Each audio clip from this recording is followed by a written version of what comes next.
Like I said, I think that there is a culture. I don't think I know that there is this grind culture in the United States. People are obsessed with work, and it's really, especially if you don't own part of the business, it's really misplaced because that loyalty does not go both ways.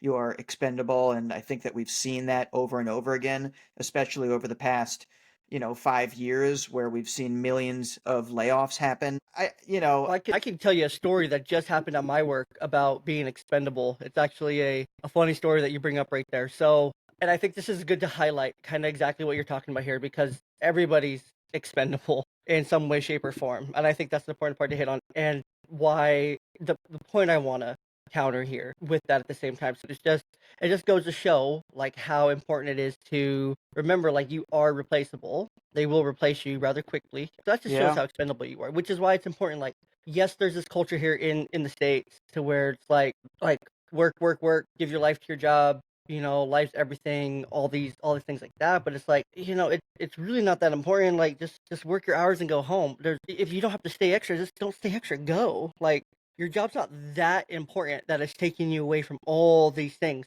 in life, kind of thing, right? And I think the crucial end line to that is what never made sense to me is watching these young fathers kill themselves at work for years on end when they're young and because they want to set themselves up for a good life when they're old and they miss out on the life that they're working for in the present. You can live that today. You don't have to abandon your family and pour yourself 100% into work today.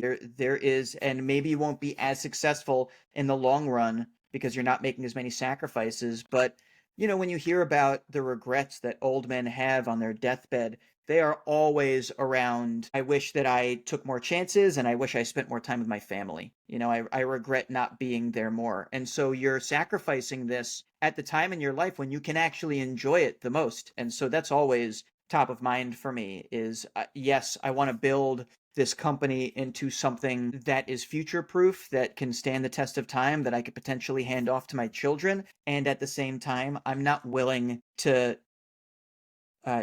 get that at the expense of quality time spent with my family today.